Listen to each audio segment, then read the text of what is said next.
नमस्कार, स्वागत आपका। मैं हूं आपके साथ मनुरा सक्सेना। ईरान शांत हुआ तो अब अमेरिका सऊदी में ठने। ट्रंप की शर्त ने बिगाड़ दिया पूरा खेल। आपको बताएंगे इस वीडियो में पूरी कहानी। ईरान के साथ युद्ध विराम और हॉर्मुज स्ट्रेट खोलने की कोशिश के बीच अमेरिका और सऊदी अरब के रिश्तों में अब बड़ी दरार सामने आती दिख रही है।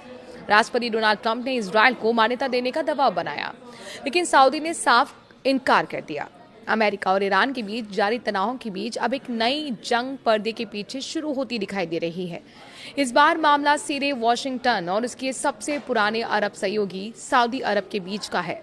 वजह बनी है अमेरिकी राष्ट्रपति डोनाल्ड ट्रंप की वो नई रणनीति जिसमें उन्होंने ईरान के साथ संभावित शांति समझौते को अब्राहम एकॉर्ड से जोड़ दिया। 25 मई को ट्रंप ने सोशल मीडिया के जरिए एक बड़ा संदेश दिया। उन्होंने कहा कि ईरान के साथ किसी भी शांति समझौते का हिस्सा बनने के लिए मुस्लिम देशों को एक साथ इब्राहिम एकॉर्ड्स पर हस्ताक्षर करने होंगे। ट्रंप ने खासतौर पर सऊदी अरब, कतर और पाकिस्तान का नाम लेते हुए इजरायल के साथ रिश्ते सामान्य करने की बात कही, लेकिन ट्रंप की ये अपील खाड़ी देशों खासकर सऊदी अरब को बिल्कुल पसंद नहीं आई। कुछ ही घंटों बाद रियाद की तरफ से संकेत दिया गया कि सऊदी का पुराना रुख नहीं बदला। सऊदी अधिकारियों ने साफ कहा है कि जब तक फिलिस्तीनी राष्ट्र के गठन के लिए स्पष्ट रास्ता तय नहीं होता, तब तक इजरायल के साथ सामान्य संबंध संभव नहीं है। कई अरब देशों ने इजरायल संग स्थापित किए रिश्ते। इस प्रतिक्रिया ने साफ कर दिया है कि गाजा युद्ध के बाद पश्चिम एशिया की राजनीति पहले जैसी नहीं रही है। 2020 में जब अब्राहम एकॉर्ड्स हुए थे, तब कई अरब देशों ने इजरायल के साथ संबंध सामान्य किए थे। बाद के दौरे में सऊदी अरब ने भी इजरायल के साथ संबंध स्थापित करने की कोशिश की। हालांकि इस बीच गाजा से हमास ने इजरायल पर हमला कर दिया और फिर एक बड़ी जंग शुरू हो गई। यही वजह रही कि सऊदी इजरायल के बीच रिश्ते स्थापित नहीं हो पाए। लेकिन मौजूदा हालात में सऊदी अरब किसी जल्दबाजी में कदम उठाने के मूड में नहीं दिख रहा। हॉर्मुज स्ट्रेट को लेकर सऊदी की नाराजगी सामने आई है। ये विवाद सिर्फ कूटनीति तक सीमित नहीं है, इसके पीछे हॉर्मुज स्ट्रेट को लेकर बढ़ता तनाव भी बड़ा कारण है।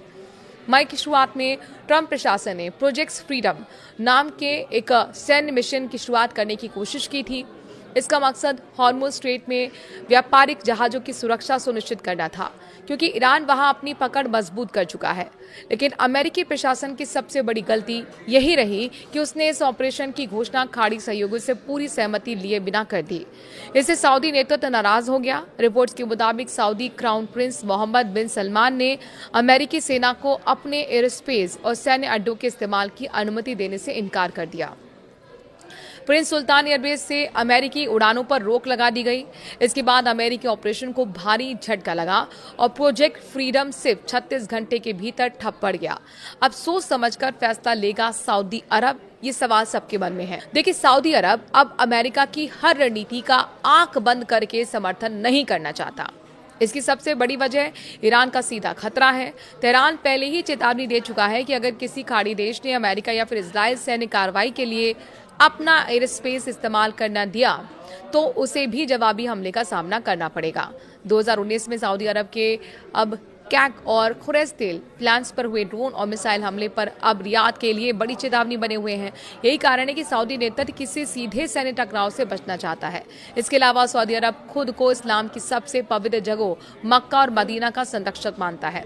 ऐसे में फिलिस्तीन मुद्दे को नजरअंदाज करके इजरायल के साथ रिश्ते सामान्य करना उसके लिए आसान नहीं है।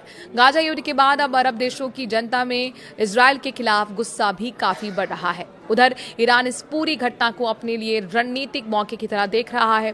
अमेरिका जहां एक बड़ा एंटी ईरान गठबंधन बनाने की कोशिश कर रहा है, तो वहीं ईरान खाड़ी देशों और वॉशिंगटन के बीच बढ़ती दूरी का फायदा उठाने में लगा हुआ है। जो विशेषज्ञ हैं उनका मानना है कि ट्रंप की अब्राहम एकॉर्ड्स फर्स्ट वाली रणनीति ने उल्टा असर डाल दिया है। इससे अमेरिका के सहयोगी देश ही असहज हो गए हैं और वो अपने सुरक्षा हितों को प्राथमिकता दे रहे हैं।